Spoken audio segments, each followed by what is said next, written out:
Here we are again, putting in the wrong viscosity.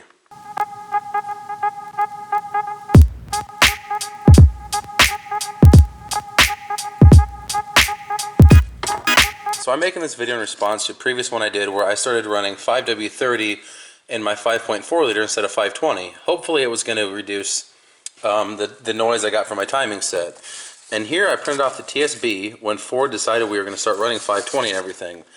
And when they did, they printed this whole list of old vehicles that all of a sudden you could start running 520 in.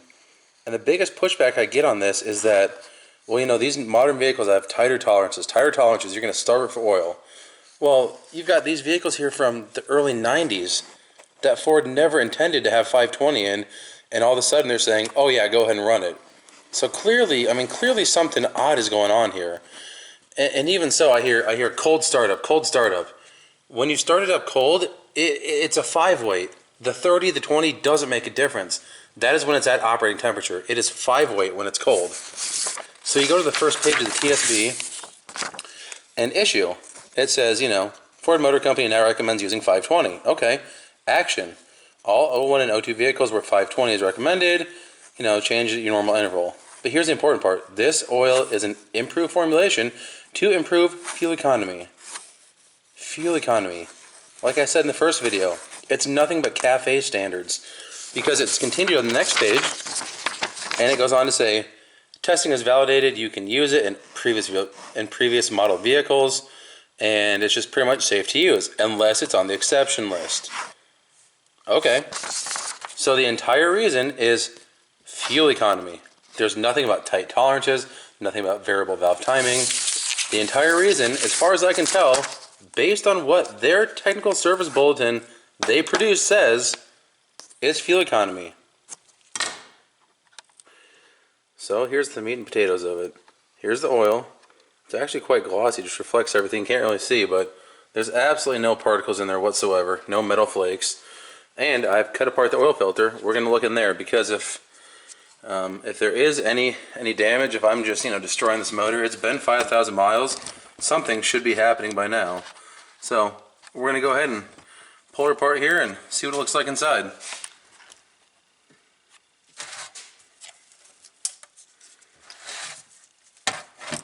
So you got your anti-drain back valve here, and here's our media.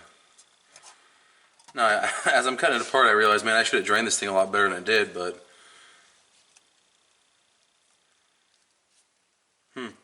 it seems odd to me that this part's all pulled apart like this.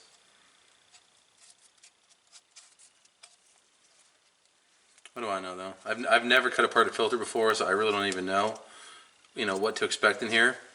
But just looking in these pleats, you know, I'm not. Can I just? Oh man, I wish I could pull these. This thing's fairly well constructed. Even the little tin on the bottom is pretty stout. Of course, I watch videos on YouTube where, oh man, they just pull these things apart so nice, and here I am just butchering the thing. But still serves its purpose. I mean, I can pull a chunk out, pull it apart, and look in there, and there's absolutely nothing. It's just oil-soaked filter material. There's nothing shiny. There's no chunks. I mean, if it was starving for oil, this thing would just be full of metal particles. Here, I got a big chunk of it broke off for you. You can see some of these big pieces here, that's part of like the plastic off the bottom. That's not something that was in there. But there's nothing in there, no medical particles whatsoever. Did I just say medical?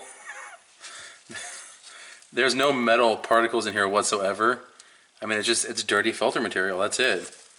It's not glittery. There's nothing. So I'm very well pleased. This right here tells the story. If this motor was killing itself, if it was starving for oil, you'd see it right here. There's absolutely nothing in there. So based on this, on the fact that there's nothing in this filter, the motor seems to be doing fine. It's actually quieter. It's been 5,000 miles. I don't hear the noise like I used to. And based on the fact that even the TSB just says improve fuel economy. Okay, I'm getting 14, 15 miles a gallon. What am I going to do? Maybe 16? I'll gladly sacrifice that 1 mile a gallon for a little more longevity in the motor. In my mind, that's what I'm getting. I'm getting more longevity, at least in the timing set, because it's a known problem with these things. The gasket starts leaking on the back of the adjusters, and it just goes downhill from there. So take it for what it's worth. This is my opinion. I think it's worth doing. Like I said, this is just my opinion. Take it for what it's worth. But when the TSB says flat out, improve fuel economy, and that's their reasoning, I would rather have the increased longevity of my engine. Now, obviously, that's just what I'm thinking. Maybe it's just, it'll amount to 100 miles. Who knows? But honestly, if it just makes me sleep better at night, if I'm warm and fuzzy because of it, who cares? Good enough for me. Let me know what you think. Comment, rate, subscribe, and stay tuned for more.